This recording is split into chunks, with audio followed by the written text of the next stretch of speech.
लक्ष्मण जी ने कहा तो इनसे दो दो बात हम कर लें। अच्छा तुम क्यों करोगे? प्रभु जो जिस भाषा का जानकार हो उससे उस भाषा में बात करने में सुविधा रहती है। अंग्रेजी जानने वाले से अंग्रेजी में, हिंदी जानने वाले से हिंदी में, संस्कृत जानने वाले से संस्कृत में। अच्छा जानकारी ना हो। और एक सज्जन बड़े विचित्र थे, उन्हें अंग्रेजी का बिल्कुल ज्ञान नहीं था, पर उन्हें 3-4 शब्द याद कर लिए थे, वो वही शब्द बोलते, 4 शब्द बस, yes know very good thank you, और अर्थ किसी का पता नहीं।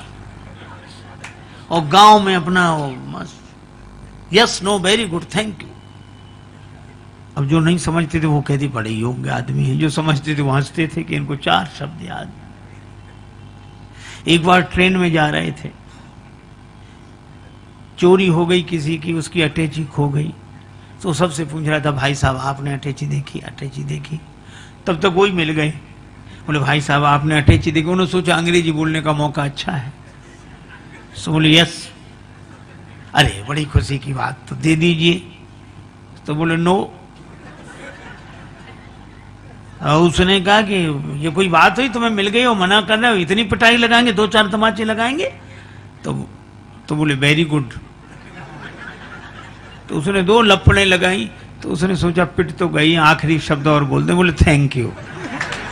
अब अर्थ उसे पता ही नहीं कि क्या है।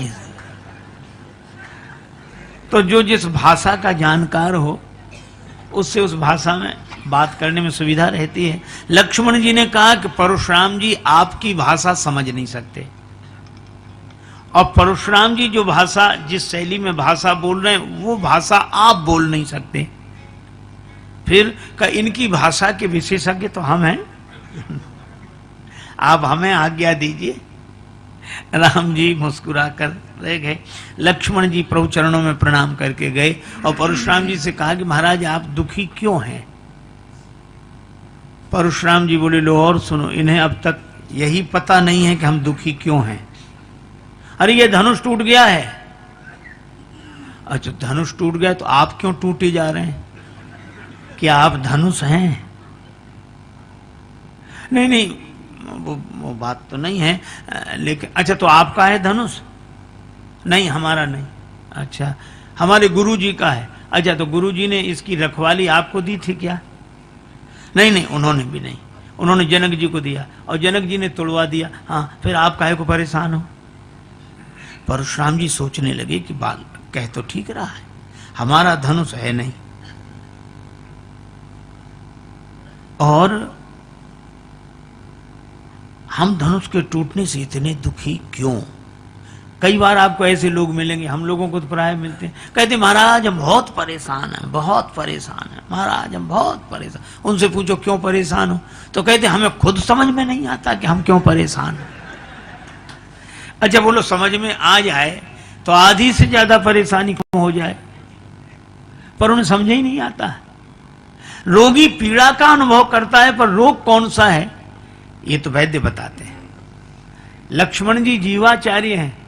लक्ष्मण जी ने कहा इस रोग का कारण मैं बताऊं आपको।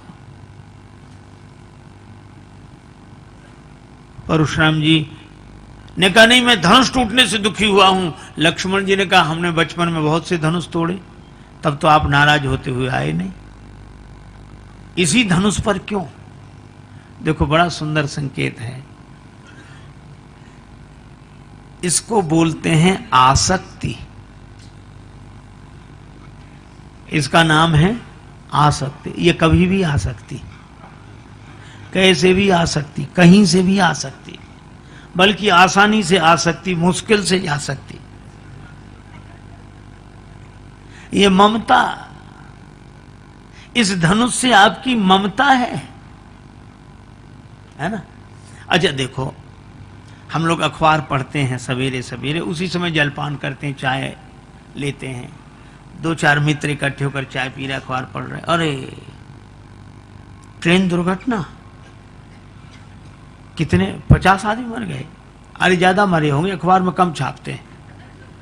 अब 50 मर गए, कम छापते, ज्यादा मरे होंगे, कम से कम 100-200 आदमी मरे होंगे। आपने चाय नहीं ली, अब 100-200 मर गए, अच्छा, दुख हुआ क्या कि थोड़ी देर मौन रहते या आंसू आ जाते? नहीं नहीं, तब तक अरे अभी भूकंप आया तो उसमें हजारों मर गए थे, कोई आप बिस्कुट लो, हजारों मर गए, बिस्कुट ले 200 बता रहे हैं, ज्यादा कम से कम 500 मरे होंगे, आप नमकीन लो, चाय ले। अच्छा बोलो, ऐसी बातें करते कि नहीं? हमें बिल्कुल ऐसे आराम से पढ़ते रहते हैं। अच्छा, वही आदमी आप सोचो, अगर अपना परिचित बेटा या कोई प्रियजन बीमार हो, अस्पताल ले गए हों, रात को बहुत दिन के 2 बज गए, पानी तक नहीं पिया, और कोई कहता अब डॉक्टरों ने कंट्रोल कर लिया, अब कोई खतरा नहीं है, अब ऐसे, अब आपने सवेरे से कुछ खाया पिया नहीं, कुछ खा लो, तो रो कर कहेंगे तुम्हें खाने पीने की पड़ी, हमें पानी पीने तक का मन नहीं है, पहले बताओ कैसे? 1000 मर गए तब कुछ नहीं, 500 मर गए तब कुछ नहीं, एक तो बीमार ही है, अभी कुछ नहीं हुआ उसे। यही हमारे मन की, हम फूल चुनने आए थे बागे हयात में और दामन को खाक जार में उलझा के रह गए। यही हमारी ममता है। लक्ष्मण जी ने कहा यही है आपको, यही धनु पर ममता के हेतु।